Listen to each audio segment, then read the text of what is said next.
Don't fuck up. Don't fuck yourself. Hi, everybody. Welcome to the Rude Cooking School podcast. I'm your host, John Hauser III, and with me, waiting for a 3-pound bag of gummy bears, that's not a lie, is the world famous Evan the Mayor. It's funny because it's true. So wait, man.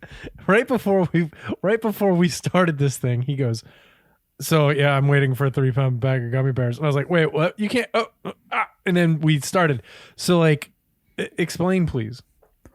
Well, as you know, the gummy bear turned 100 last year. Haribo gummy bears. And to celebrate, I did not know that. Yeah, the gummy bear was invented like 100 years ago. And to celebrate their 100 years of business, Haribo released a bag of all pineapple flavor. And I don't know why they're the best flavor, but they are. And I found well, my fiance really enjoys them. So is it your favorite candy? Gummy bears? Yeah. I think so. We've talked about this because I think it's probably mine too. I think we have had a gummy discussion. Yes. Yeah, it's my favorite thing to eat at movies. Let's put it that way. Mm-hmm. Okay. And when I'm high.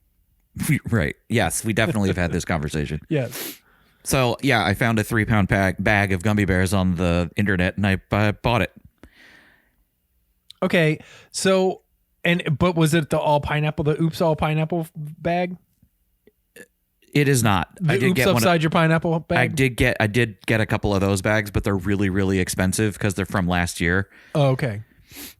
So those bags are like $20, and I'm not ordering more than one of those. That was like a present for my fiance. 3-pound bag is just for me. Your fiance. Yeah, what else am I supposed to say? My ex-girlfriend? Yeah. It's weird enough when adults say my girlfriend, so yeah. Yeah, she's my ex-girlfriend now. Yeah. She's my ex-girlfriend. And she used to be mine. I don't know. That's a great song. Huh? That's almost as good as my raps. Yeah. Yeah. I'm just biting off the cars. So you order from Amazon, I guess, is what you're doing? Yeah. Okay. And how big is a 3-pound bag of gummy bears? 3 pounds. God damn it. Like is it like I'm expecting like a giant Dorito bag? It's probably about the size of a household Dorito bag full of gummy bears. Yeah. Holy but shit, gummy bears aren't exactly like light. They're not light a Dorito. They're not at all. No, not at all. Because if you get a 5-ounce bag, it's not very big at all. No. I do like I don't know the name. It's like the organic equivalent of them that I actually find to be softer and better flavored. They got the green bag. You know what I'm talking about? Yes. I mean, when you look up gummies on Amazon, there's like four brands, and that's definitely one of them. I actually really like the Haribo Black Forest. Basically, yeah, Black Forest is pretty good because they make it with real fruit juice. I don't know if you know that. Yeah, that's the key. But Haribo has this. It's basically like the trail mix of gummy, and it's got like all these different little shaped. Oh yeah, gummies. with the snakes and shit in it. It's got the snakes. It's got the cola bottles. It's got the cherries. The cherries. Those weird white things, the eggs. Yeah. Mm-hmm. the eggs, and then there's like another white thing that's like blue on the other side, which I fucking hate. Have you ever been to the candy store that's it's like called on the Starlight Mix, by the way, I think. That's correct. Yes. Have you ever been to the candy store that's like out past Deep Creek, like on the border of West Virginia in Garrett County, Maryland? What's it? It's called literally like Candyland or something. I think we've talked about this, and no, I haven't. But they have like bulk candy, and it's so dirt cheap. It's almost worth like driving the 4 hours to get there. I mean, I will get the snakes by themselves because now they're selling, because the snakes generally one sour and one sweet. Is that right? Yeah. Yep. Yeah. The twin snakes. Yeah, they're pretty good. The cola bottles are fucking awesome. I love them, but I don't like them like I used to. They're fine.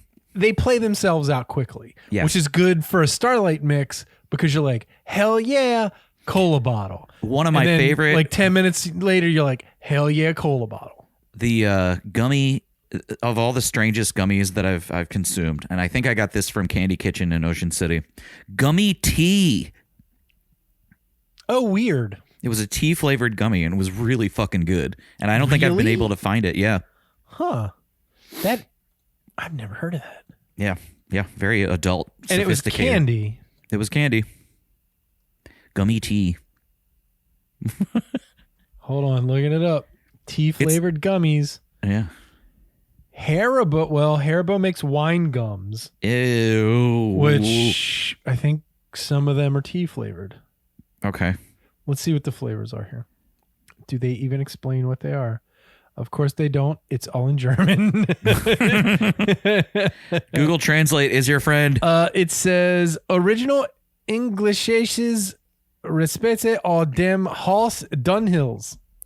Okay. Haribo macht Kinderfroh und Erschwein im Benzo. So yeah, that sounded like I was actually trying to speak another terrible language. I don't know.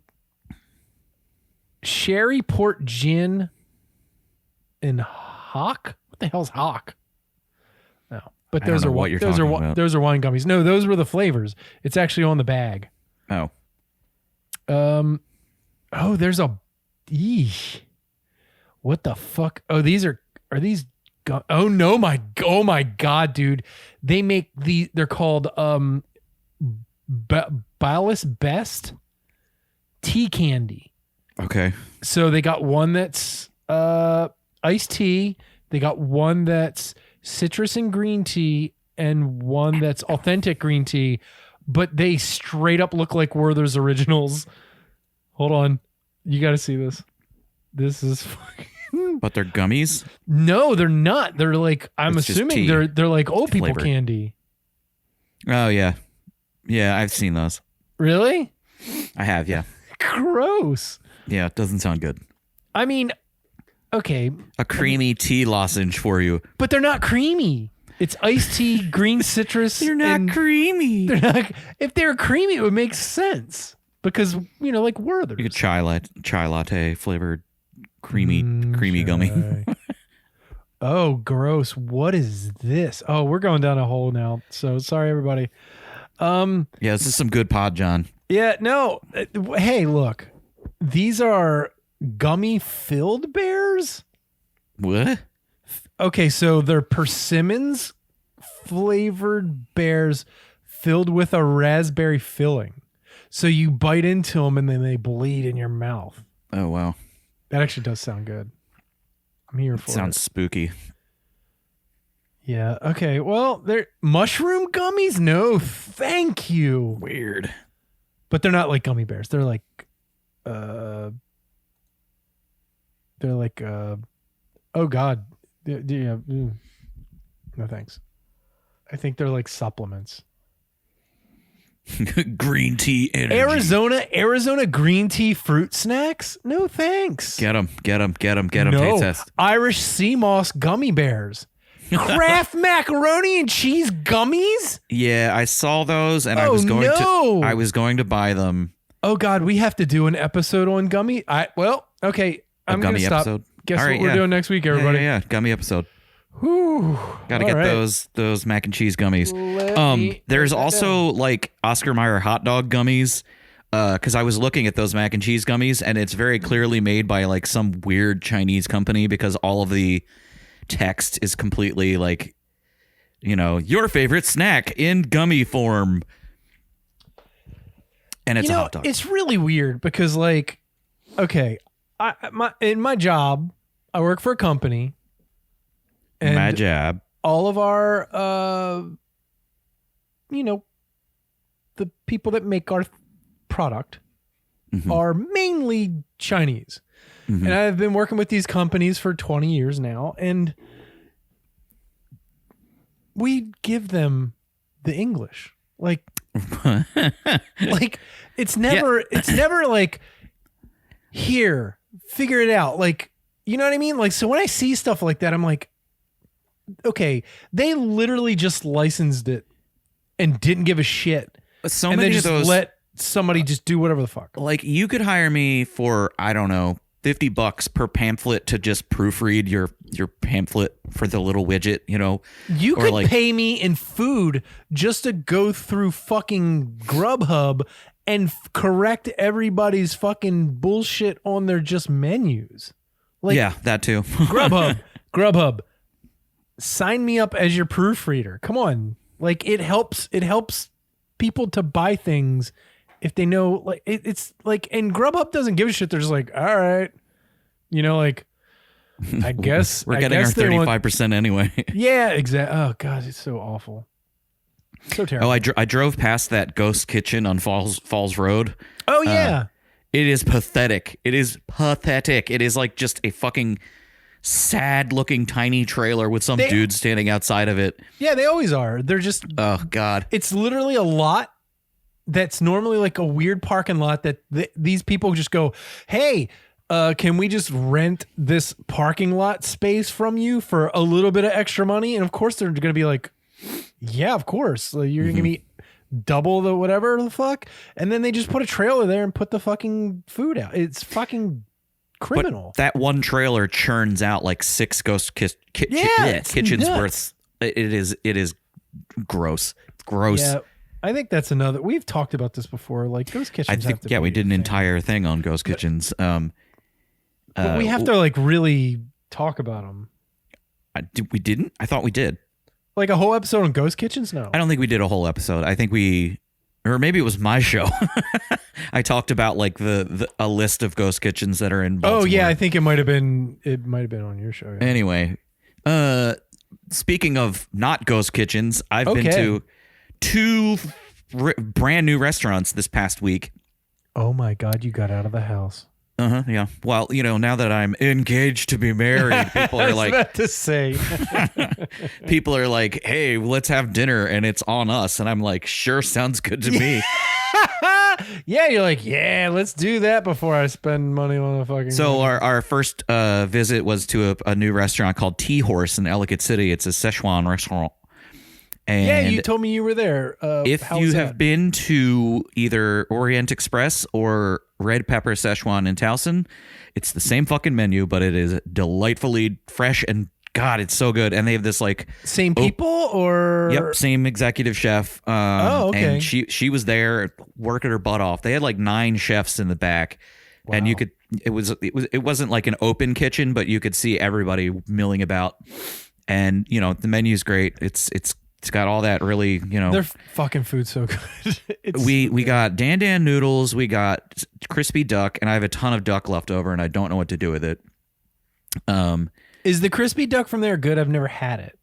You know what? I think with all duck, I'm done with it because it's not like they cook it on the spot. It's basically kind of pre-cooked, and then they crisp it up a little bit. Mm-hmm.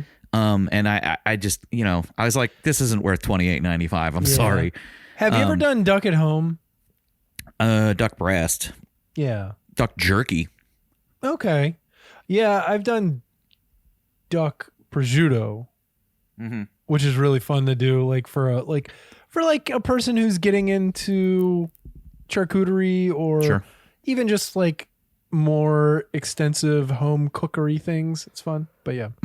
I got a beef noodle soup, which was very, very. Oh my God, it's so fucking good. It was. I know exactly. The broth is like insane, and then I took it home because it's like an entire 10 pounds of noodles in this bowl. Yeah, dude. And then when the broth cools down, it becomes jelly like because there's so much tendon fucking good. There's so much tendon in this soup that like it just becomes a cartilaginous block. And when I order it, I ask for extra tendon in it. And it's, dude, it's so good. I think, and you know, when it comes delivered, it's a 2-part thing. It's, you know, liquid and noodle with the stuff at the bottom. Or actually, I think the meat and shit is a 3rd thing. So I've been inside, what's the place up by Hopkins? Orient Express. Orient Express, yeah. It's like the most generic name in the world. Right. I've been in there to pick up before they delivered because everybody was telling me how fucking great that place was. Yeah. And I've had their pig feet, which are fucking amazing. The trotter thing. Trotters. I've had a lot of stuff. I'm always tempted to get the bullfrog because I'm like, what is it? Yeah, we were eyeballing that on the menu. And I was just like, nah, maybe another time. Yeah. But it was good and it was awesome. How big's the place? Pretty big. Okay. It's really super high ceiling, so it feels bigger. I mean, there's like, I don't know. Why are all the restaurants in Ellicott City like huge? I don't know. Is it just because they know that there's a huge like Asian population, so they're going to need room? I think maybe.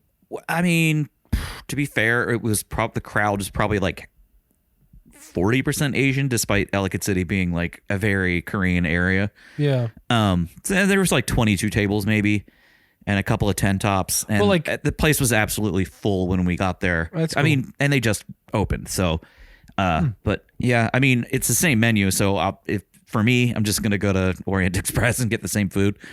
Yeah, but I think there's something like the one thing that we always say is like, man, this food's so good, it would be so much better 30 minutes ago. You know what I'm saying? Like the drive, the making, and then the sitting, and then the picking up, and then driving. But it's still amazing when it gets to you. You just got to order the right stuff. Like, yeah, but I mean, that really is wings are fucking incredible. That really is the difference when it comes directly out of that kitchen and sits in front of you, piping ass hot. Totally. And I mean, like the Dan Dan noodles were fresh as fuck, and they were so good.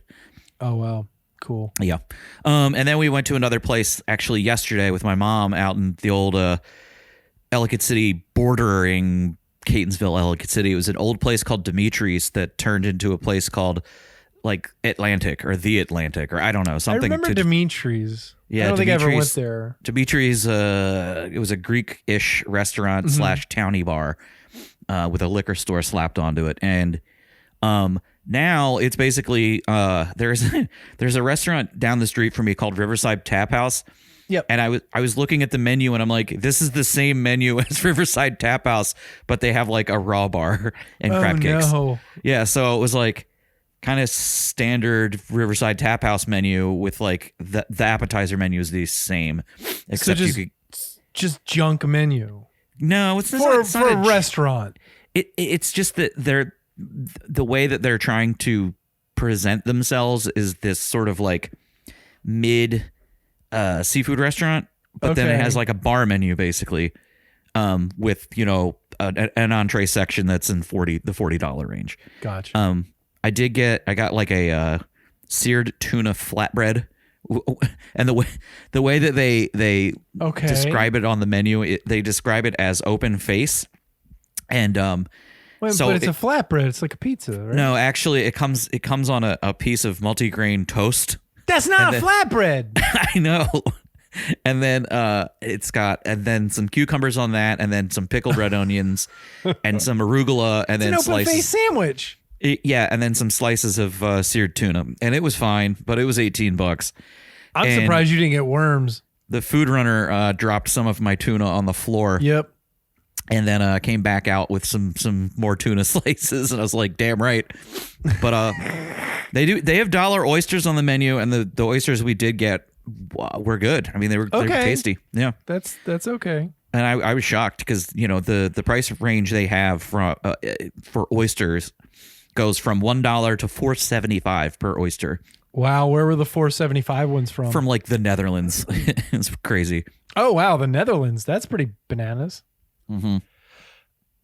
I'm a sucker for like, oh well, let's try the ones that are far away, because I always go like as far whatever the oysters are on the menu. I always go as far north as I can, because it's always the colder water. They're always saltier, and they're not like big fucking Jabba the Hutt oysters like here in Maryland, which are disgusting. Yeah, the big gloppy guys. Yeah, they're so gross.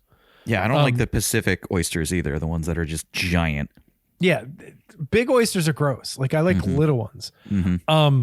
But yeah, I would totally be like, yeah, let's get, I wouldn't say a dozen, but be like, let's get 2 or 3 of those to try out.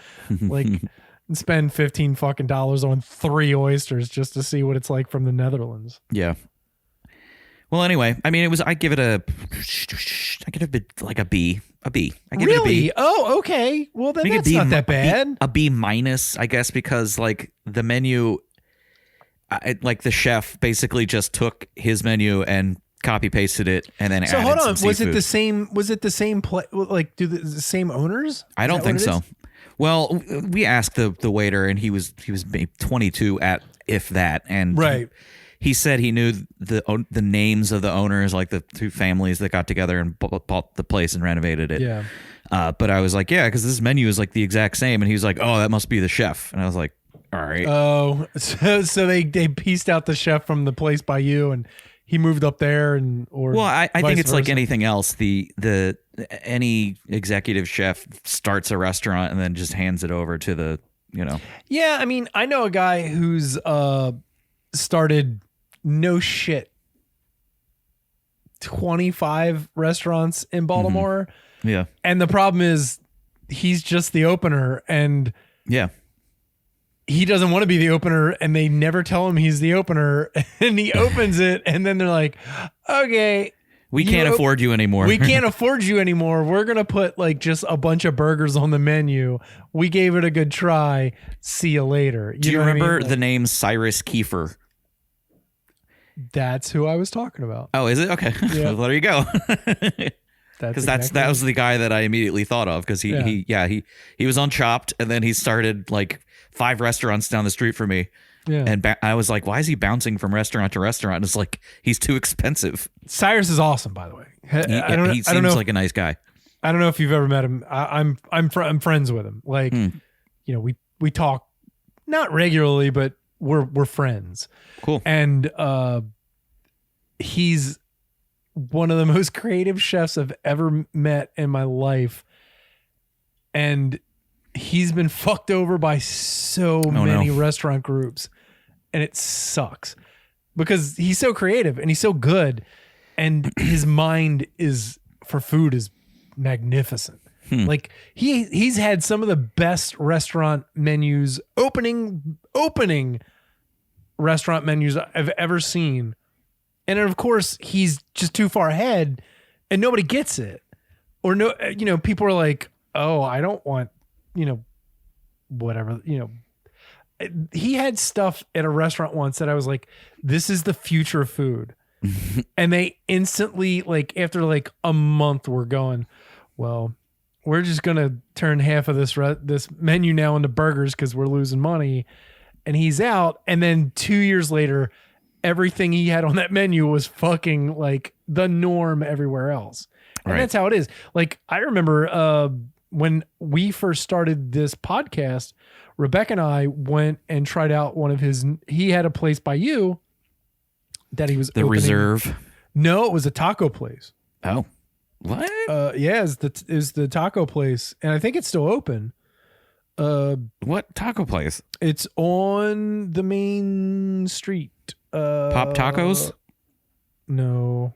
Because they were, It's across the street from a really big sushi place, if I'm remembering what it was. Are you talking about Banditos? Yes. Okay. He opened that. And their fucking tacos when they opened up were fucking amazing. No, that makes sense because he also helped that group open a place called The Reserve, which is now Riverside Tap House. Okay. So, yeah. Yeah. No, Cyrus is awesome. He actually is in a fucking band too. That's like, he sends me music all the time and I'm like, I don't even know how I would like, because him and I talk music constantly because guitar, and I'm like, dude, where the fuck do you find these people at? He's like, we're all over the place. We just record and lay a track down and then send it to the next person and send it to the next person. I'm like, what the fuck? Like, and it's all like, if metal was it's like if Dream Theater was, if you mix Dream Theater and what was Zwan, kinda like it's like music that you're like, this is fucking crazy as shit. Like, it's super interesting, but like, I don't want to listen to it all the time, but I'm kind of like glad I'm listening to it. You know what I'm saying? Like, really, it's bananas. Anyway, yeah, Cyrus Kiefer, look him up. Dude's he's a general. He's awesome, and I love him. Okay, I've had a very productive week of cooking. Friday after, I made chicken enchiladas. Did you really? I did. Oh, that sounds good. What's How your were chicken they? enchilada filling? Other than chicken. Just chicken? Chicken? Well, I mean, I don't know. You don't want to use too many things because then it becomes a burrito. Right. I've only made, to be honest, chicken enchiladas like under 10 times. Mm-hmm. So it changes. So it's like, chicken thigh meat that's usually braised, because when I make enchiladas, it's like leftover stuff. Okay. So I take, braised chicken thighs that I got left over, and beans and cheese and onions, if corn, if I have it, just kind of whatever's in the fridge, and whatever I have, like, oh, I got a half a bag of fucking spinach, or I got half a bag of frozen corn, like fucking throw that in there. And then, I don't like doing a lot of recipes call for taking your tortillas and like heating them up in oil. I'm like, that's kind of gross. Well, you also don't need to do it for an enchilada because it's just baked in the oven anyway. Right. Yeah, exactly. But a lot of them say to do that to make it pliable. Yeah, and but yeah, I just put them in a pack and then wrap them in, like I'll do like, 10 thick, right, of the tortillas, and then wrap them in wet napkins and microwave them for 30 minutes. Yeah, sure. I'm not 30 minutes, 30 seconds. And that would be a lot.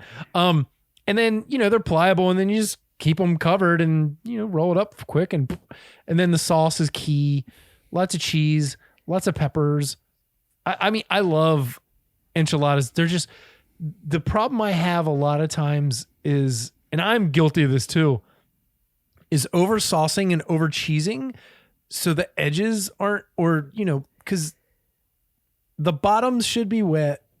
The top in the middle should kind of be wet, but you should probably get like 1.5 to 2 inches of dry, crispy, and normally I'm just like, fuck that, sauce, cheese. And then once you eat 1.5 of them, you're like, I'm super full. Yep. And then you got 14 tubes, 14 tubes of cheesy chicken sauce. And then it's just mush, right? Like, which is great. It's good as a work lunch because you just microwave it and it's just like fine.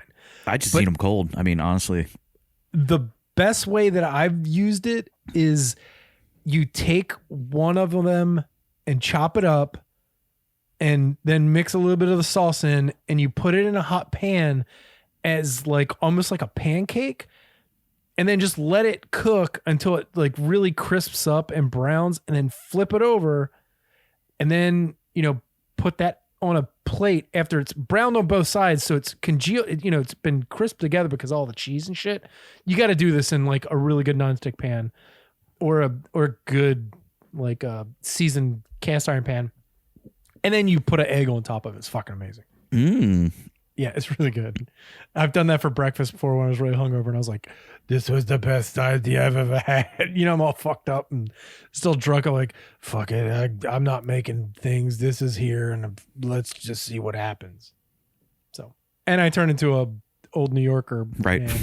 80-year-old New York man when I'm John when becomes I'm a cabbie when he's hungover. Hey, look, I'm not going to do anything. I'm going to take this and put it in the pan. Big breakfast enchilada. Whatever happens, it happens. There you go. Forget about it.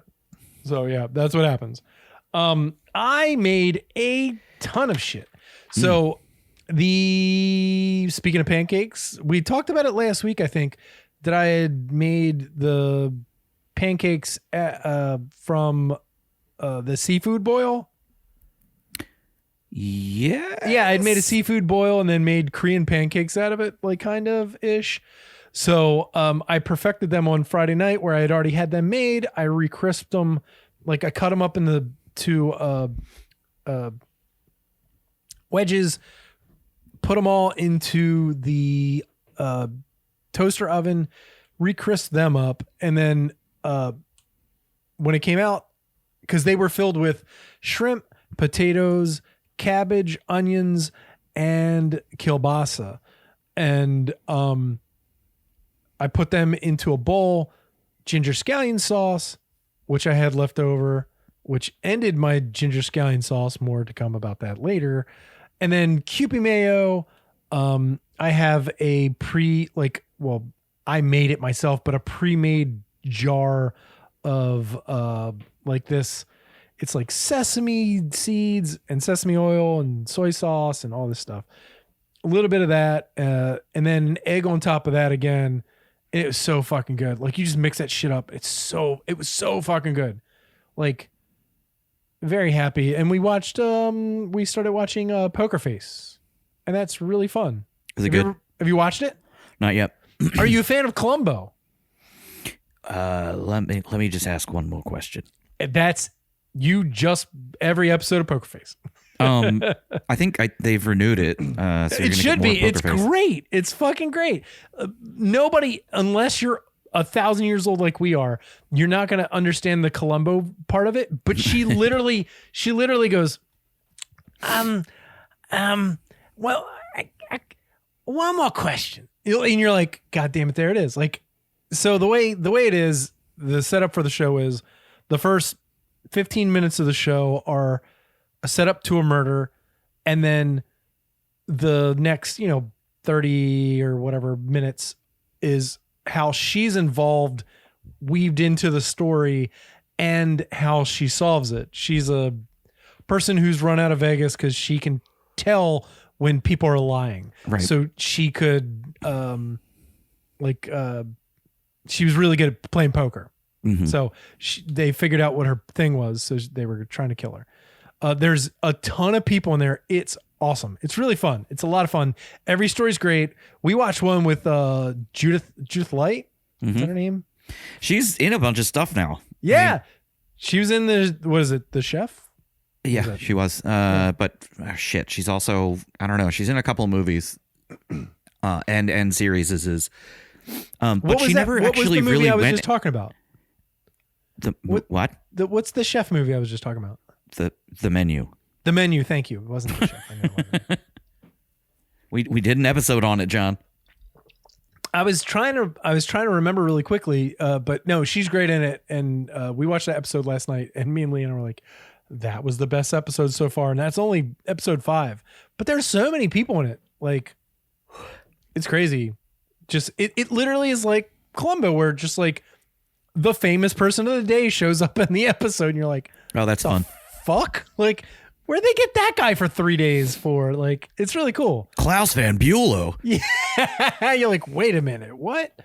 Yeah, no, it's cool. Like, highly Ernest Borgnine. Yeah, there's a dog who's a dick in it that's really cute and funny. So we did that on Friday. Saturday, we had friends over with their kids, so Crosby could hang out with them, and we could have like just hang out with some friends and do whatever. And I think I explained it to Leanna incorrectly, where I was like, I want to have people over. And when I said people, I meant people. And Leanna heard, let's have like 4 people over. So she just invited some people, and I was like, yeah, that's fine. And the people that came over are friends, and they're great. And I was like, all right, what are we going to do? And she's like, what are you making? And I was like, oh, am I making food? Okay, yeah, I guess I'm going to make food. And then, it was so last minute. I was like, what am I going to do? Because we decided this on Friday, basically. And I was like, oh, well, I have like a container of ramen stock in the freezer. And I think, some pork from ramen, and we got noodles. Let's just do ramen.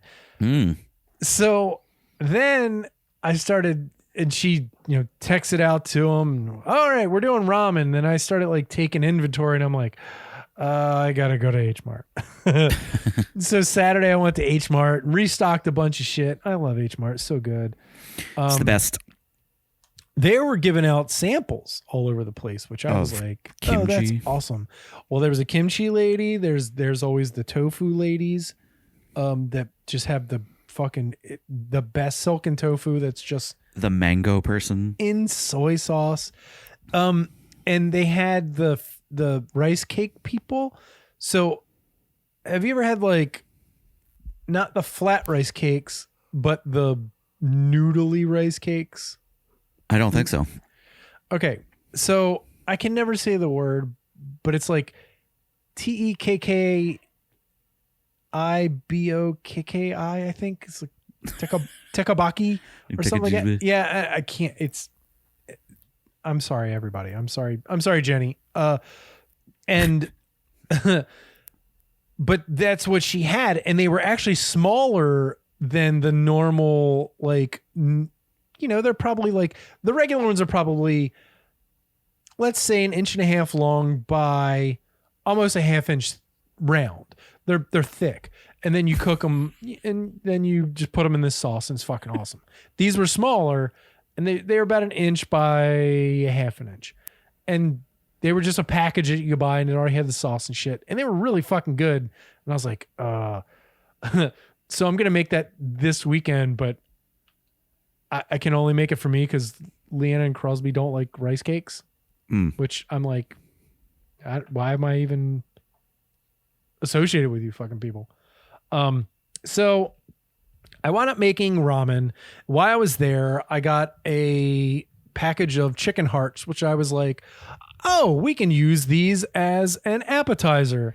And not realizing that not everybody's a fan of chicken hearts, but I'm like, come on, if you make them good, they'll be good. And to be fair, everyone there, my wife included, who are not giant fans of chicken hearts, it turns out, liked my chicken hearts. So I pressure cooked the chicken hearts till they were soft-ish. They still had a little bit of texture to them. And then by that point, I'd already had, and so I cooked them in, it was like onions and garlic and chicken stock and scallions, and then just, let it go for, I think it was like 30 minutes in the pressure cooker or whatever. Next time I would do probably 45 to make them a little softer. And then took out the hearts, boiled down the liquid because there was a lot of liquid when I pulled them out. And then just at the end added ginger scallion sauce again, and then a little bit of chili crisp, soy sauce. It was fucking awesome. And then just, put out a bowl, and I was like, here's the fucking appetizer. I was like, what are those? They look great. And I'm like, chicken hearts. And they're like, oh. Just meatballs. Yeah, exactly. I'm like, they're meatballs that I didn't have to make. And then just put a bunch of fucking toothpicks around, and then everybody was sitting there eating them, and they were just like, oh my God, they taste amazing. Like, they're really good. But fuck, chicken heart, seriously? I'm like, you like it. You eat chicken ass. You eat chicken breasts. Like, what are you doing? Also, they're like 75 cents a pound. Dude, I got to... And honestly, that's why I got it. Because it was like 2 pounds of chicken hearts for like $3. Yeah. It's something fucking crazy. And normally I buy them with gizzards to make like a soup. Because normally I'll get gizzards by themselves for gizzard stew. But both of them together, you get, and then just make like yakitori. It's awesome. It's so cheap and it's so good. Mm-hmm. And the trick is you just got to cook them until they're soft to be, because they're unless you're flash frying them, they're tough once they cook through. Right. So if you just braise the shit out of them and then cook them again, they're great. I did edamame, and then I did the ramen.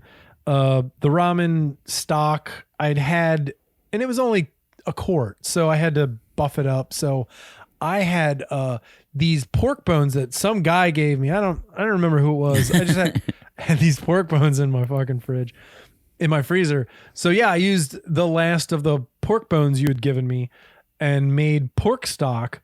And same thing. It was like carrots and onion, celery, some herbs and shit, and then Instant Pot for 2 hours.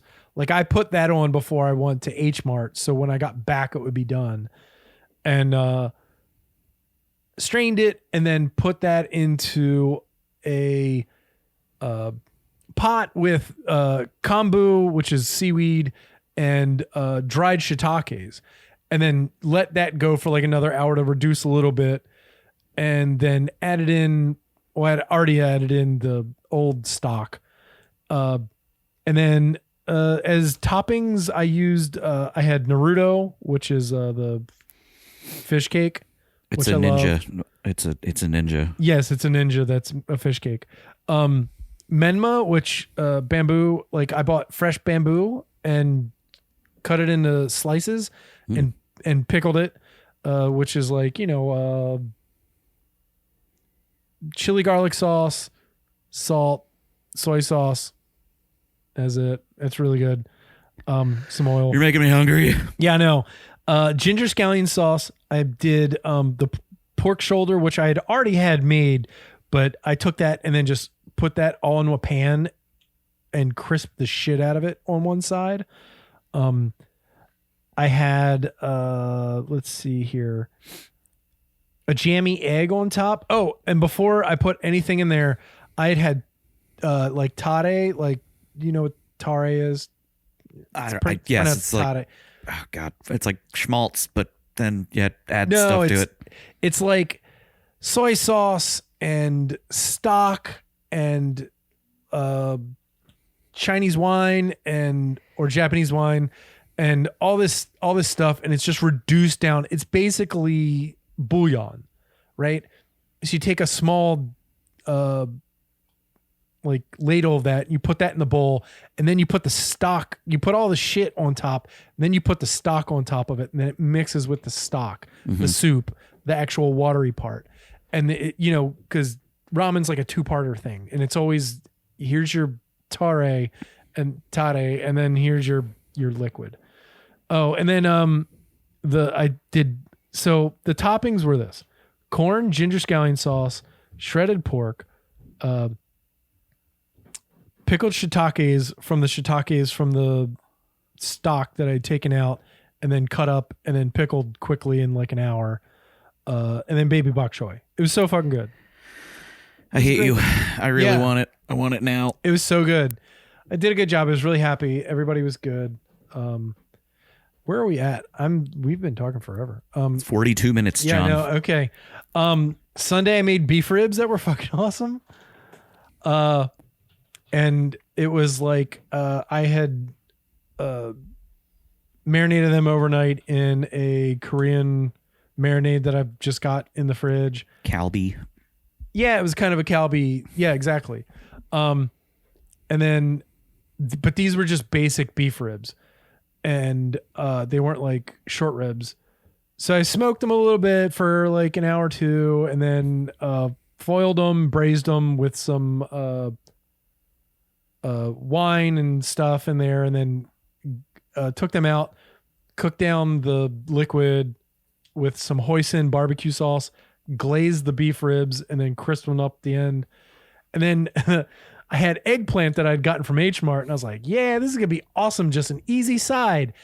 And then forgot about them and burned the piss out of them, like to the fact that they had like an eighth of an inch of just charcoal on the bottom, because I'd cut them in half and then placed them flesh down. But luckily, because they were so burnt, I could just peel off the thick burnt part, and it was perfectly fine. But everything was cooked to shit. So then I had to switch gears, and I just kind of chopped it all up, and then my friend's ginger scallion sauce and chili crisp came to the fucking rescue, and I mixed it all with that. And then I had some bread that was just sitting there, and I toasted the bread and then just put that on top, and it was fucking really good. And then to summon this up, to end this all, Monday for our Meatless Monday thing, and these are both from the New York Times, by the way. I made pasta with lentils, which was really good. It had, tomato and Parmesan and onion and garlic and thyme and more parm at the end. And it was just delicious. It was kind of like, it tastes like beefaroni without the beef. No. Yeah, it was really good. I was really surprised at how much, because I'm not a huge pasta person, but Leanna likes pasta. So like, I'm like, okay, I'll keep trying to push pasta. And that was one I really liked. I used like a ziti, and it was good. And then last night, Leanna made a soy braised tofu with baby bok choy over rice, and that was fucking awesome. You can find both of those at the New York Times, and they were really, really good. Okay. Let's have a couple of really quick stories. Really sad. I've been trying to put it off because all these fucking stories are sad. Let's start with this first. Maple syrup. Wait. What time is it? Is it time for food news? Yes, it is time for food news. Food news. Oh, I like that one. I like the little jauntiness at the end. Food news. Maple syrup season has come a month early, and that's not great. Yeah. So as a lot of people know, this February in America has been pretty warm. Here in Maryland, I don't think it got like freezing during the day. We had a week where it was cold, but apparently for this entire season we have had snow accumulation 0.2 inches. Yes. It's been bad. And so for our friends up north, they're dealing with the same stuff. So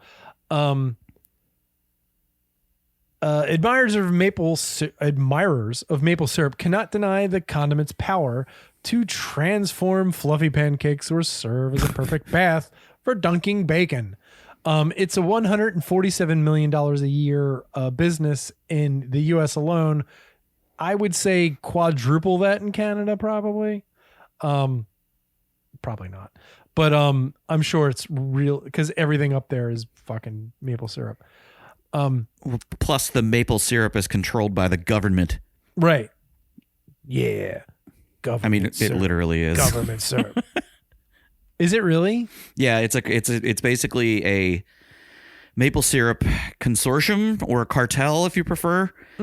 And they have these like rogue maple syrup producers that like get busted by the government and have to they have to like throw out their maple syrup. So if you're making too much maple syrup, they'll make you piece it out instead of just you make maple syrup and then it goes to this like government stash, and then it is like divvied up and distributed by the government. All right, let me write that down. There's a lot of like there's podcasts out there about it. Yeah. It's such a strange thing. Weird. I'd love to look into that. Okay. So, quote, we usually make syrup in March and April up here in Northeast Vermont. Caitlin Ackerman, the founder of Ackerman Maple Syrup, told Food and Wine. This year is the earliest we've made syrup since 2013.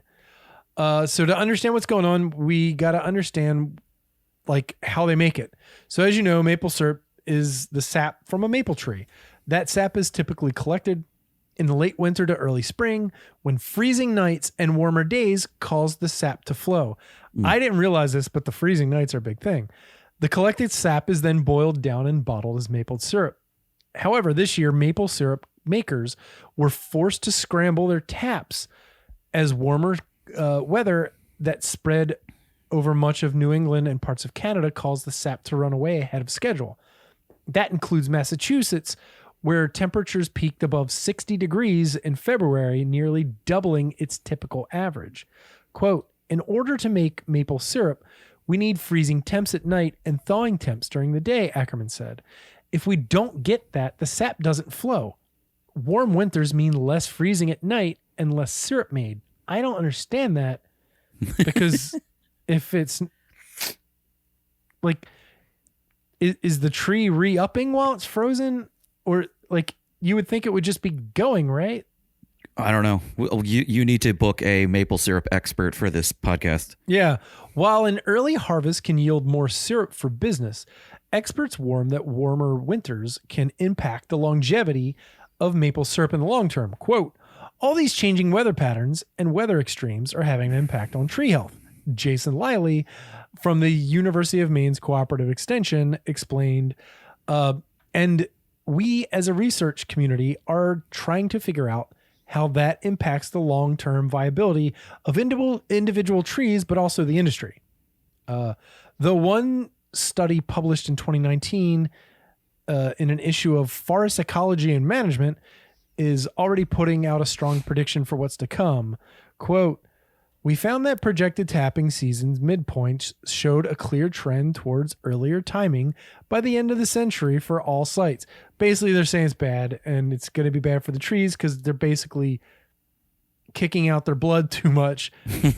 like seriously, they're just bleeding them too much, and they can't deal with it. So they're going to have to. They're thinking that a lot of these makers are going to have to adapt and plan.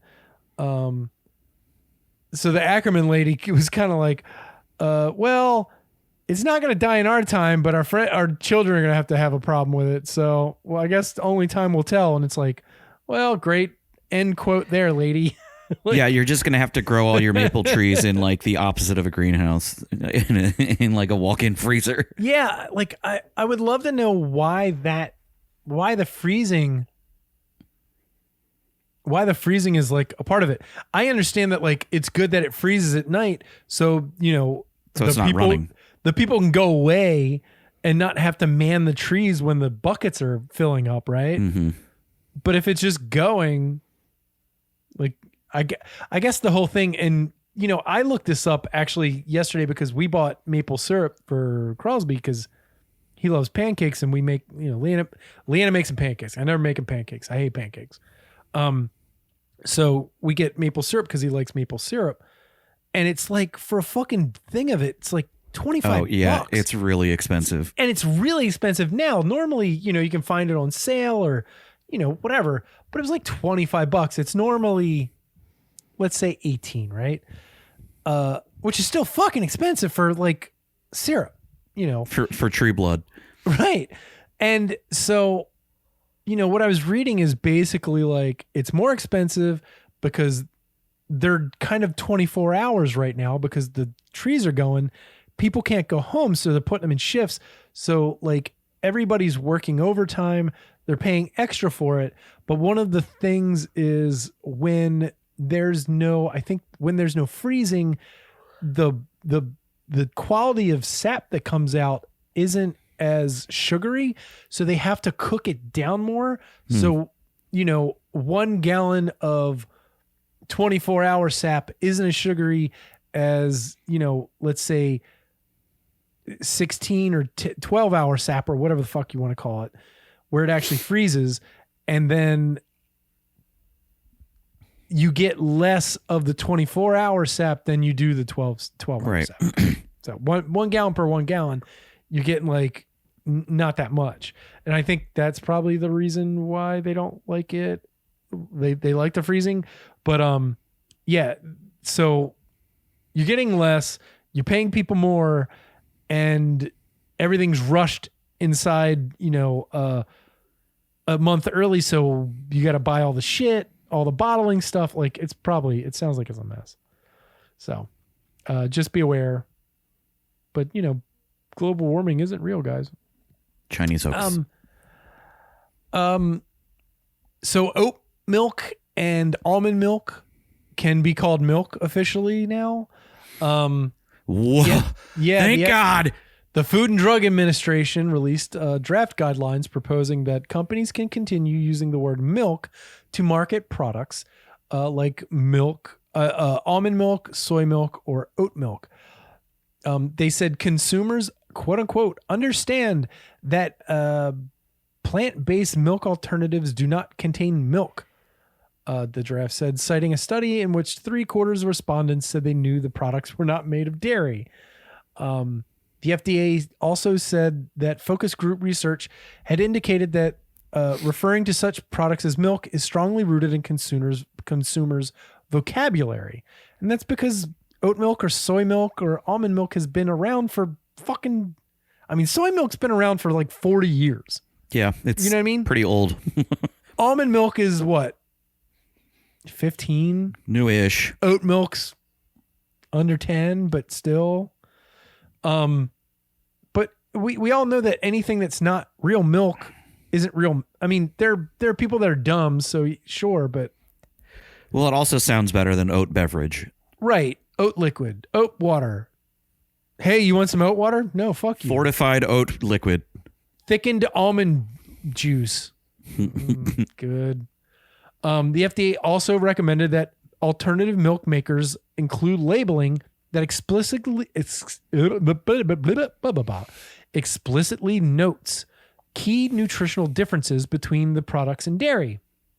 It said one poll indicated that more than half of consumers believe drinking alternative milk beverages as health benefits that are similar to consuming cow's milk, despite having a variety of different things going on in between them in proteins and fats and stuff like that. So people think that like, oh, I think this is healthier, or I don't think this is healthier. And people don't know. Like, you know, all that shit's packaged as almond milk's better for you. Oat milk's better for you. And it's like, well, cow milk has better protein, even though it's the same amount of protein. It's a more efficient protein, you know, like that kind of thing. This is a big change from the Trump era position that quote unquote almonds do not lactate. Though it wasn't. Yeah, I had to. But they do have nipples. Oh God, I had to fucking read a whole thing about that dickhead who was the head of the FDA, and yeah, everybody, they were all just so smarmy and shitty. Like just be like, we just think that, you know, American dairy should be American dairy and it should be called milk. And instead they got to be like, last time I heard almonds don't lactate. And it's like, did you need to be a dick about it? Like, ugh, so gross. So of course, you know, people from Idaho and Wisconsin are not happy about it. Like, you know, senators and shit, because they represent a lot of farmers who give them a lot of money, you know, dairy industries and stuff like that. And they're going to say this misguided rule will hurt American dairy farmers and our rural communities. And I mean, milk sales are down like crazy. Like a lot of people are kind of turned off by milk. I think a lot of these, like, I don't know about millennials, but I know Gen Z's pretty not into milk from what I've seen or read. I mean, milk consumption's decreased by nearly half in the past 50 years, which is pretty significant. And non-dairy milks have surged in popularity in recent years, with 1 in 3 households purchasing something of the sort since 2016, according to the FDA. From 2016 to 2020, sales of plant-based milk products rose from 1.5 billion to 2.4 billion, which I'm assuming is probably over 3 billion at this point. So yeah, pretty wild shit. Where do you stand on this? Do you think it should be called milk or not? Or I don't care. Yeah.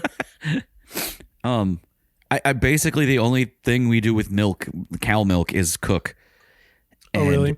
I always only need like a half cup, and I'm like, I just go to the corner store and get one of those little milk guys, you know, the little juggy, gotcha. little boy.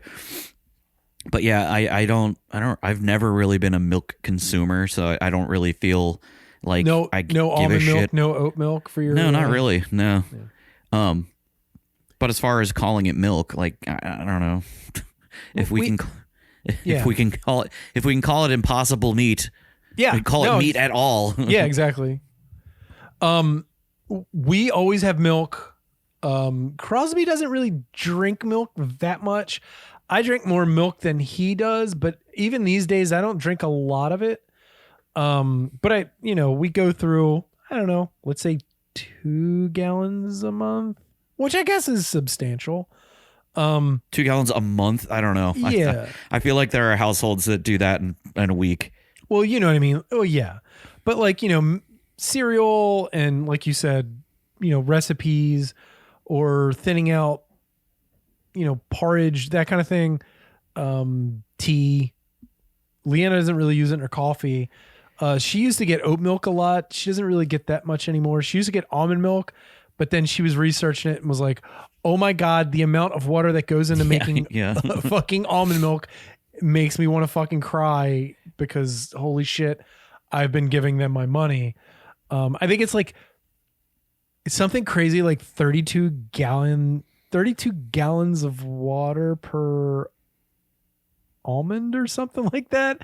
It's something insane when you read it. Like, plus, they're all grown in California, where like it's constantly a drought situation. Well, that's why, because there's constant water feeding these trees, and from the time that they bloom, from the time that they're bare to the time that they harvest, it's been like thousands and thousands and thousands of gallons of water just for this one tree. I like some nicely flavored almonds, but I do prefer a pistachio. Then to process all those almonds into almond milk is more water. More water. It's nuts. Yeah, it's fucking crazy. Yo, dog, I heard you liked water. yeah. How you like this almond water? Okay, another sad story. British supermarkets are rationing fruit and vegetables because they have a crazy shortage. So I have a friend who lives in London, and she was fucking going off yesterday. She's like, I finally got tomatoes and a couple cucumbers and 2 peppers, and I feel like I won the lottery. Fuck you, Tories. And Tories are like the Republicans of the British government. And I was like, what the fuck is she talking about? So I looked it up.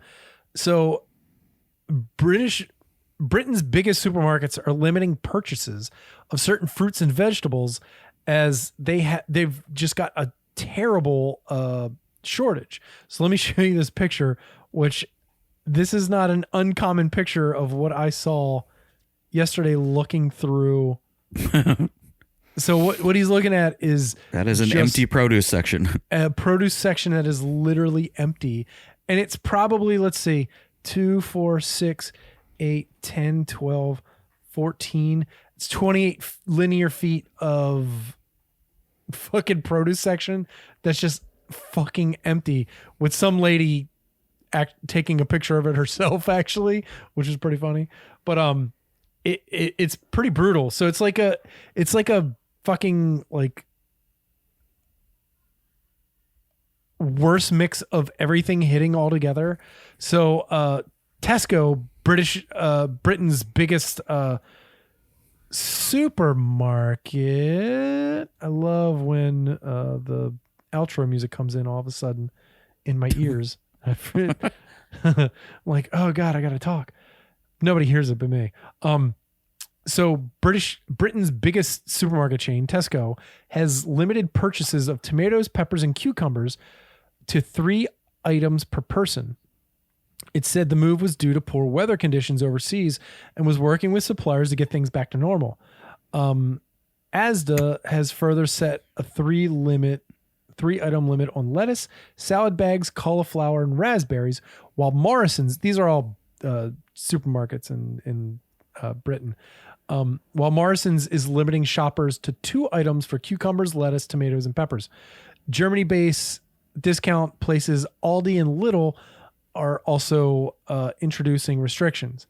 So groups including the National Farmers Union had previously warned that British farmers were struggling with high energy costs, which is reducing their ability to grow certain fruits and vegetables in their heated greenhouses. Other Northern European farmers are facing similar issues, while tomato disease and elevated fuel costs are furthering challenges. In an email statement, Andy Opie, that's a bad name, Director of Food and Sustainability at the British Retail Consortium, said the situation had been brought to a head by weather conditions in Southern Europe and Northern Africa disrupting harvests. The adverse conditions include heavy rains hitting Morocco and a cold snap in Spain. This is expected to last another few weeks. According to the BRC, Britain imports around 95% of tomatoes over their winter. Wow. Yeah, that's fucking crazy. I would love to see what America imports over the winter. I mean, we have California, so like probably not that much. That place called Mexico. And Mexico, yeah. But like if something hit Mexico that we couldn't control, you know what I'm saying? Like how bad would that fuck us? Analysts say that the supply squeeze resulting in higher costs, blah, blah, blah. The tendency for unseasonal products to be popular in the UK year round and the greater logistical challenges to get to the island nation means that shortages are hitting where they do not yet appear to be in countries such as France, Spain, Portugal, and the Netherlands. So they're all fine. So for right now, let me skip over some of this. It's a little dry.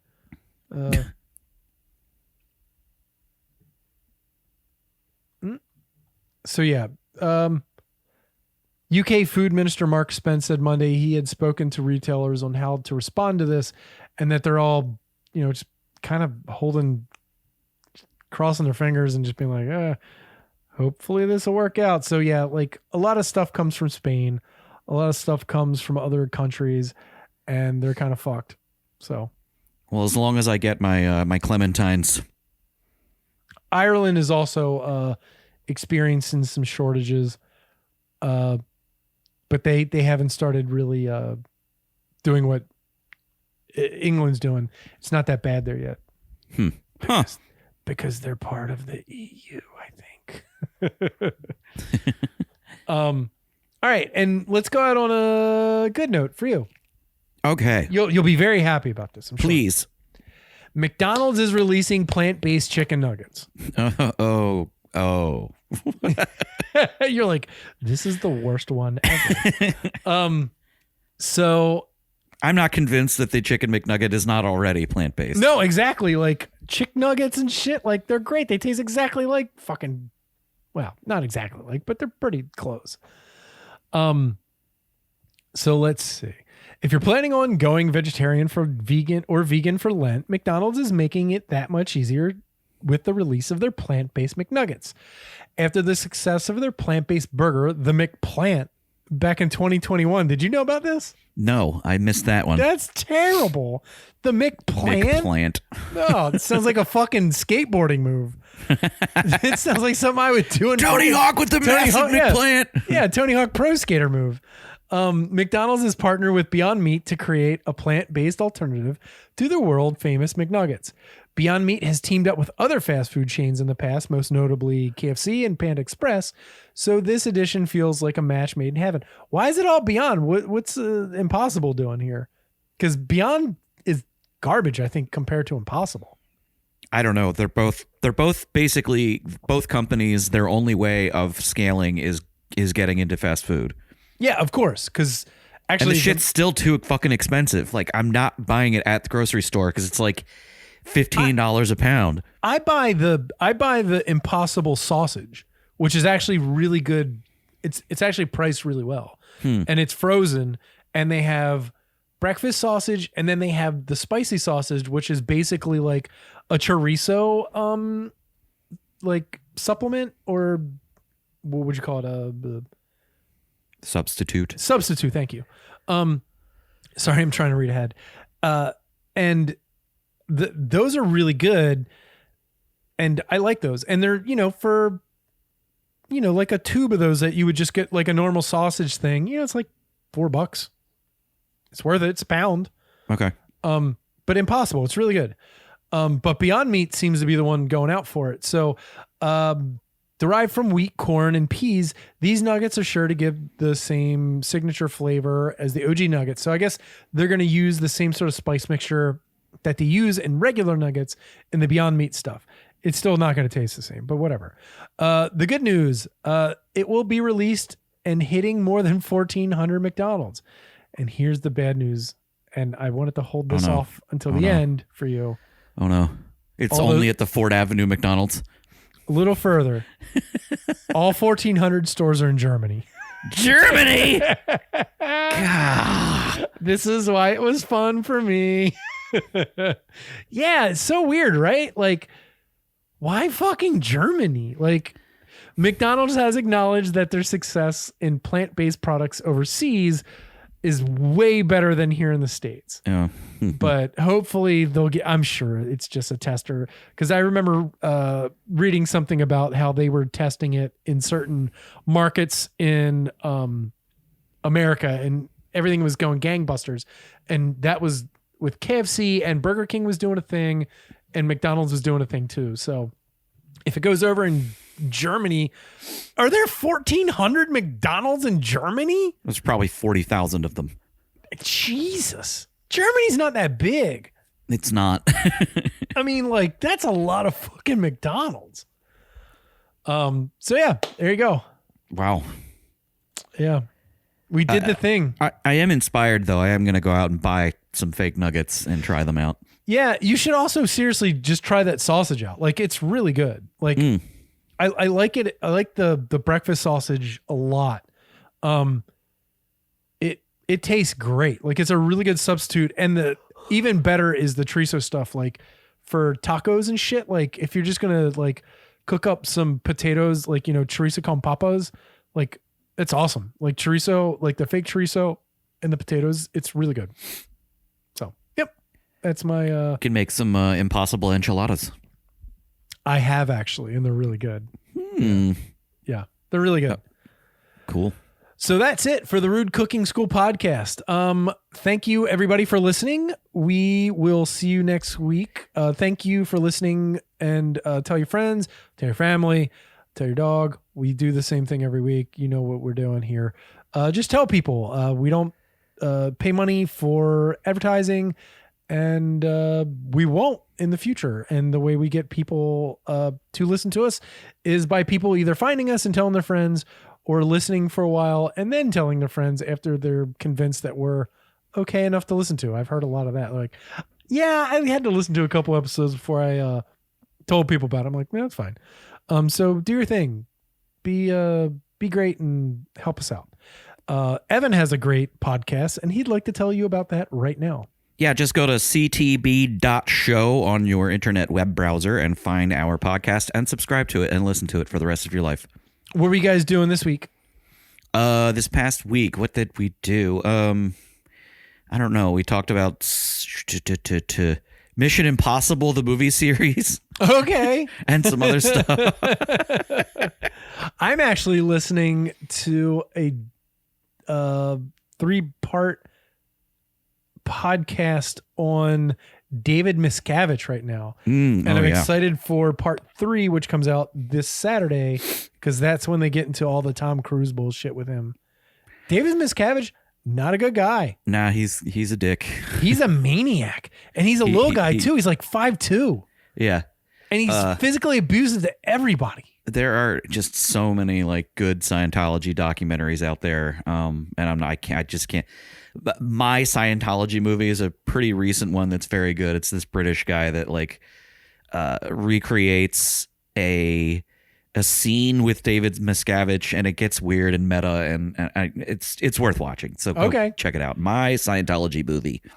Fun fact: David Miscavige's wife has not been seen since like where's Shelley? 2003 or something like that. Like, Yep. yeah, she's been missing for like 20 years almost. She's either dead or in the hole or both. Yeah. So Scientology, it's weird. They're also they don't have to pay taxes, which is terrible. Nope. Because they raided the FBI and then later on got tax exempt status for some reason. Yep. Because they infiltrated. No, was it the IRS or the FBI? It was the FBI. They infiltrated. They infiltrated the IRS and tried to get a bunch of Scientology people into the IRS to then overthrow it from within, and got caught and got fined heavily. And then in the early 90s, they had to pay $1 billion in taxes, which was left over from the what's his name? L. Ron Hubbard years. And then it was like a tsunami of bad things for the government with the Branch Davidians, and another thing where they didn't want to look like they were suppressing small religions. That is true. They didn't get tax exempt status until like the 90s, like the mid to late 90s. It was 93, 94 or something like that. Yeah. After Waco. Well, we better stop talking about this because they're going to sue us. Yes, exactly. Anyway, go to ctb.show and check out my podcast.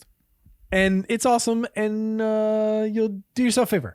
And then tell your friends all about that. So thank you for listening to the Rude Cooking School podcast.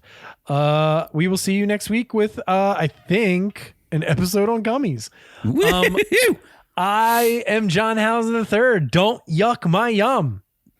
And don't get looped into the maple syrup mafia. Yeah, eh?